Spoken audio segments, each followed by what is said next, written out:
Okay, that's me. I'm going to talk about when good code goes bad, because I think we all aim to write good code. Jason just spent some time talking about solid principles and why he thinks they are a complete waste of time when it comes to writing good code, but he wants to write good code. That's good. So, about 20 years ago, I answered a job ad that looked a little bit like this. So, earn big money, become a computer programmer. I just finished a PhD in chemistry, and I was kind of wondering out. I got bored with academia. I didn't really see those specific corridors being in my future. So I thought, when I was little, I used to love writing computer programs. I came from a poor family and couldn't afford computer games, so I tried to write my own. That went well. So anyway, I got this job, and they gave us 2-3 weeks training. We sat down in the basement. They taught us about object-oriented programming, small encapsulated objects, polymorphism, all this exciting stuff. Miles away from the basic programs I was writing as a kid, but it seemed to make some kind of sense. So after 3 or 4 weeks, they unleashed us on the code base. So the company was writing a tax returns piece of software for accountants. So basically, accountants use that software to take all the receipts and things that businesses brought in to do tax returns. So sat down, got the first bug in, so they put me on maintenance team for some reason, so I was bug fixing. Opened the code up, right, look at these lovely objects, and we know exactly where to look and how to fix it. It wasn't like that. In fact, it looked pretty close to the Pac-Man emulator I tried to write when I was 12, which never got off the ground. It actually crashed the Spectrum I was using at the time and painted all these lovely pictures on the TV screen. It's okay, fine, it's my first job, I'm sure I'm not everywhere like this. Fast forward to a few gigs, I've worked with lots of people, worked with lots of companies. What I started to notice is, on the first day, I sit down, look at the code base, think, right, okay, where are the objects that are describing what the business does? They're not there. Why does this code make no sense? And bear in mind, in those 15 years or so, all these books have come out talking about it. You've got refactoring by Martin Cloud, you've got clean code by Bob Martin, you've got working effective legacy code. Because what I started to notice? All the other developers used to talk about this code that we were looking at, and they used to whisper about it. They never really talked about it, they never really said, oh yeah, I really want to work on that. They used to whisper about it, they used to call it legacy. Because it's nothing to do with me, it's the legacy of the system. So I'm seeing this pattern again and again and again. More recently, I'm thinking there's got to be a reason for this. We know what we're doing. We're actually pretty damn good at this job. So what does the code base end up like it is? So last year, Kent Beck, who I'm sure many people have heard of, he was inventor of extreme programming, part of the signature of the original Agile Manifesto. Towards the end of his time at Facebook, he started thinking about this graph. So this actually represents a kind of product life cycle. Your axis here, that's your payoff, that's how much money the product is making for you.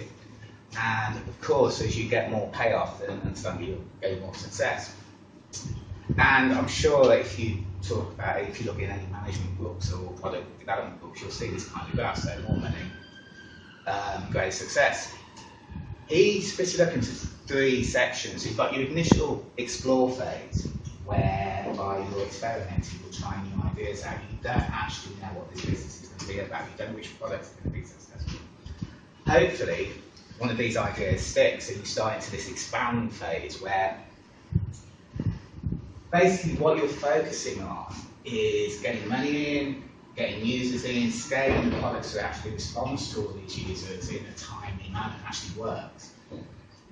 And hopefully, you've done that successfully, you've not crashed all your servers, and you're actually keeping customers, and customers are coming in, and you get to this extract phase. This is where you kind of know how your system is going to scale. You know that if you spend $3, you're going to get $5 out. So it's in a really stable state. You see this steady growth, and that's where most companies that want to be stable and sustainable are aiming for.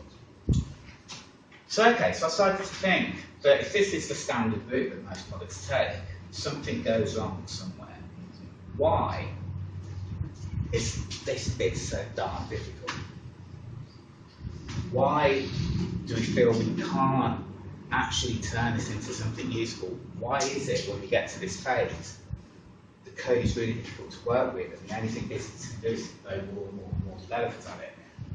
Last count, I think ASOS has got about 3,000 developers or something for what is effectively a shopping site. You know? So why is this happening? At the same time, these two Ruby developers, Sandy Metz and Katrina O, were doing a lot of thinking about object-oriented programming and actually what it does mean. Sandy herself was an old small talk programmer. So as everyone who's ever used small tools, and it's very pure in its object-oriented approach. There's a part of their introduction that really spoke to me. They started talking about abstractions, and Jason mentioned this briefly before. And what Sandy said was that sometimes you decide to start making abstractions, but a little bit too early before you've got all the information. So if we go back to Kent's little graph, if you start abstracting things out and started building your abstractions concretely into your code base at this point, you actually don't know yet what this bit's going to look like. So that's fine. We can refactor.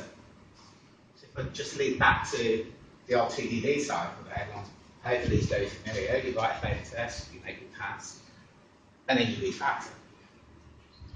So if you're doing that all the time, sure, the code will be really easy to change. But it's not. Because for some reason, we're baking these abstractions in really early. We're writing tests that don't seem to be clean enough, so many people, and I feel it myself, I can't refactor this code towards this better abstraction because the tests aren't really bad. And why is that happening? Why are the decisions we're making here affecting us here? So I was starting to, well, okay, how can we deal with this? We've got to be doing something wrong.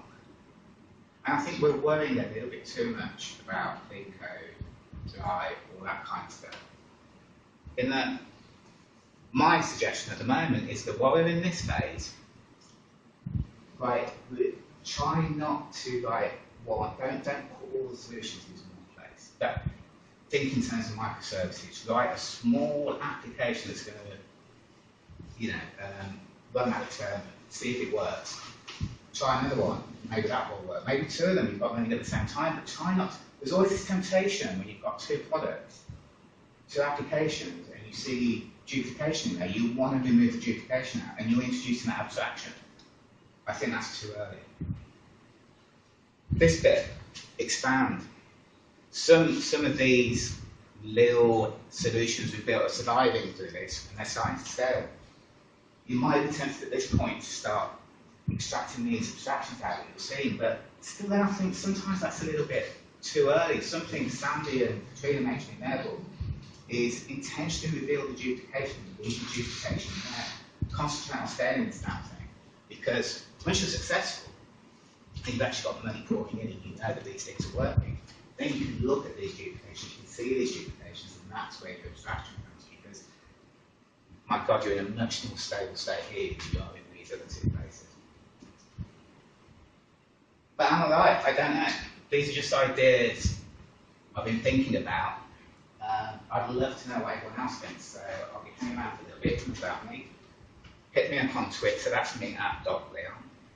That's me, thank you very much.